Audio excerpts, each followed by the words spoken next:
Hey everybody, it's Jason Blaha here, and once again it is time for a dynamic effort bench press day. But a quick reminder for those of you who watch these videos, please remember to click like down below, it'd be greatly appreciated.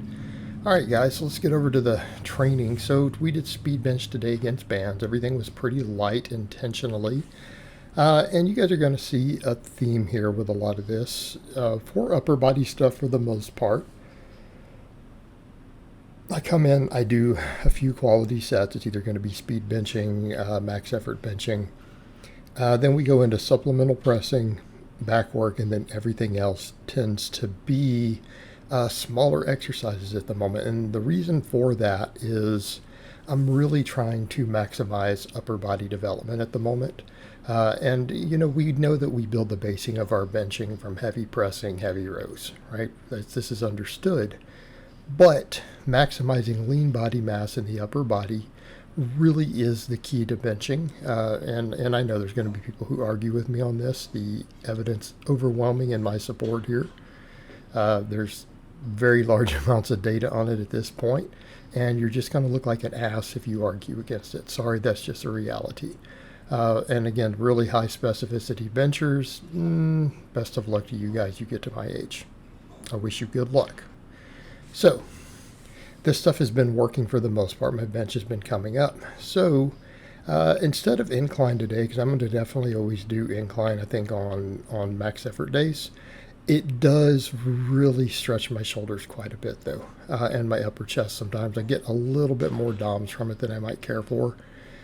So today I decided to, do something a lift that I actually been using lately. I had cut it out a few weeks ago, but I was using it some when I got the close grip bench up to 365.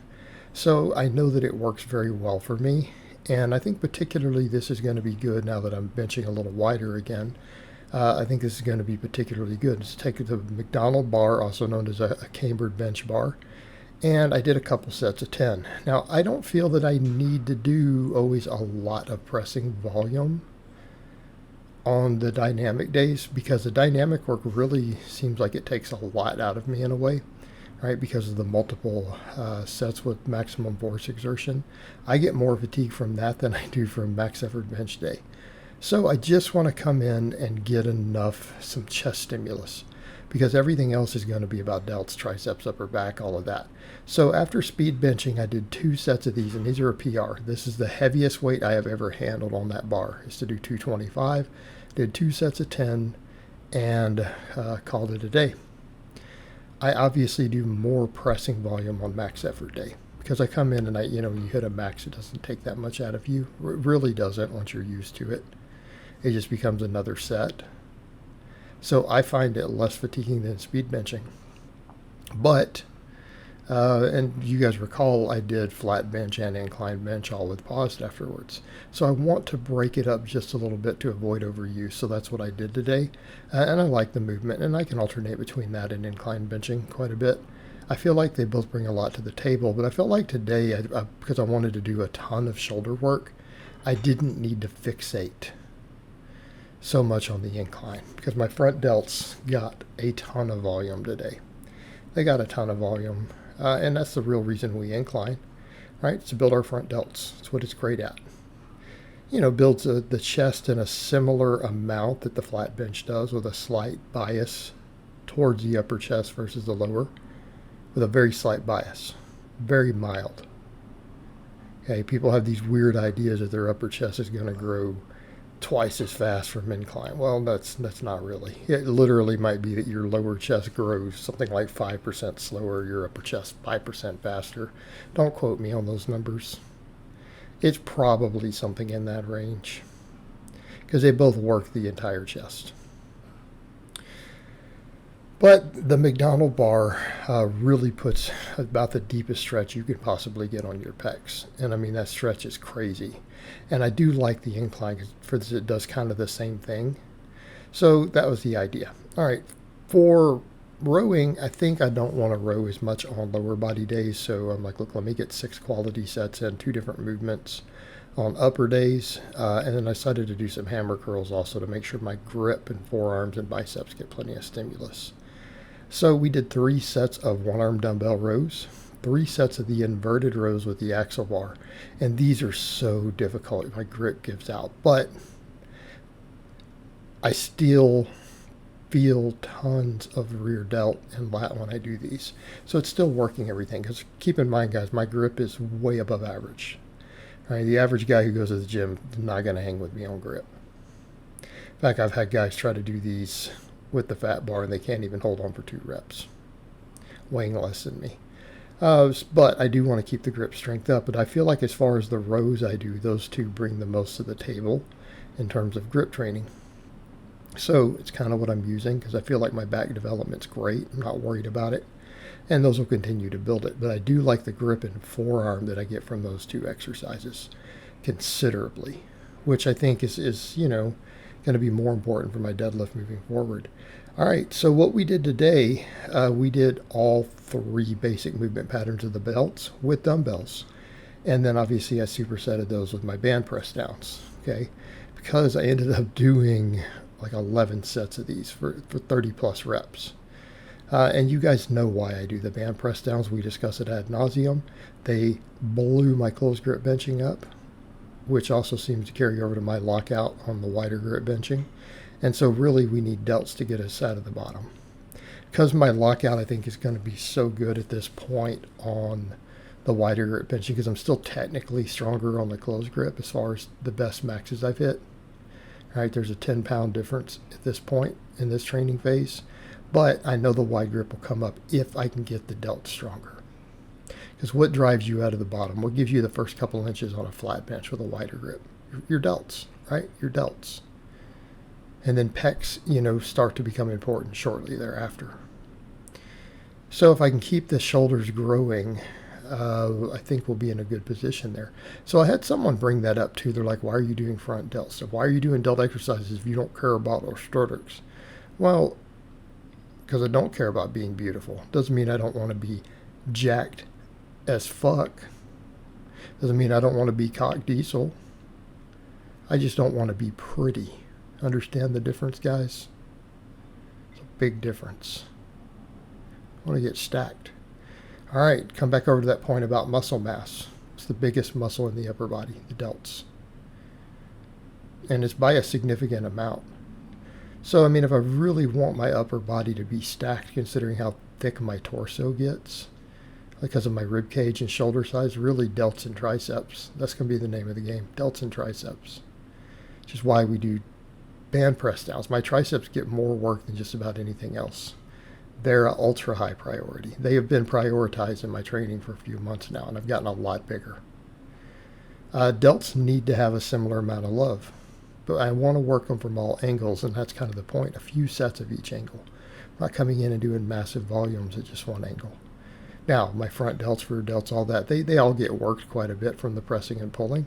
But by doing this, I'm really throwing a ton of volume at them, avoiding overuse and working at each possible angle to try to maximize hypertrophy. Because, what do we know from the data? You did 6 sets of one exercise versus 3 sets of 2 different exercises. The latter is probably going to give you a little more muscle growth in the same muscle. So that's kind of what I'm doing these days. And to avoid overuse with the smaller movements, we're doing that. But people could say these are small movements. They're not. They're working the biggest muscle in the upper body. And they're not even single muscle exercises. Okay, some of these movements I'm doing for shoulders do what? They work all 3 heads of the delt. They work the traps. At least 1 to 2 heads of the traps. The front raises work your pecs. All right, so they're a delt and a pec exercise and an upper trap. The lateral raises work all 3 heads of the delt, the upper traps. The rear delt flies work the side and rear delts, a little bit of front delt. They work the entire trapezius. All right, these are all big exercises. All of these little smaller dumbbell movements that I'm doing are technically big movements because they all work. The biggest muscle in the upper body is a primary, with other big muscles as a close secondary. All right, there's a lot of development to be had here. And keeping in mind, we're doing heavy pressing and pulling beforehand. But we can knock these out quick because they don't fatigue you as much. They don't fatigue you as much. So we're coming in just getting thicker. And again, this is very time efficient, this back half of all of this. It's very time efficient because you can do them quickly, because especially with the supersetting. And plus each movement we rotate after 3 movements. All right, we recover quick. So I started with front raises, then went to lateral raises, then rear delt flies, 3 sets of each. Superset it with the press downs to get 9 sets of the high rep band press downs. Builds my lockout strength, builds my elbow tendons. Again, keeps everything a healthy enough position that I can start working in other heavy tricep movements if I need to. I may not actually need to at this point in the game. I just seem to get so much from these. I get so much from these. And again, they serve more than one purpose. But yeah, so I just used the same dumbbells for these. My reps were a little different because I was only really able to do 10s with the front raises for now, then like 12s and 12s. But, I can add weight to these dumbbells with my micro plates, or I can leave them there and pick up reps, get them up to 15s and add weight. It doesn't matter. Right? You can work them up over time. And then I finished off with hammer curls. I grabbed the same dumbbells and did 20 sets of 20 on hammer curls. Now, I can do a lot more on hammer curls, but they're a little cheaty. These started to burn a lot doing them strict. Right? Did a couple sets of 20 and then supersetted again the band press downs. Now, why hammer curls? They work more muscles than a normal curl. They don't inflame the tendons the same. Okay, supine grip curls and movements in general really do cause bicep ruptures potentially. I don't think they're good for us. Matt Winning agrees. A lot of orthopedic surgeons agree. We really shouldn't be doing them at all. But also, if we think about bench specificity, deadlift specificity, the hammer curls are worth more because they build more muscle to squish. If you build the brachialis and radial brachialis to squish together, it's more power out of the bottom of the bench. Again, through an external stimulus. Okay, how about the grip training component? They're a grip exercise. What's that worth on my deadlift? See where we're going with this? All these things serve multiple purposes to bring up my big lifts, not just to get bigger. And that's the idea. And it ended up, because I did 2 sets of these also at the end, I ended up with 11 sets of the band press downs, which is a ton of tricep volume. Ton of it. But overall, happy with today's workout. I felt like got really complete upper body development, with some bias towards the muscles I need more for benching at the moment, but very happy with it. So I hope it has been informative, and I'll talk to you guys next time.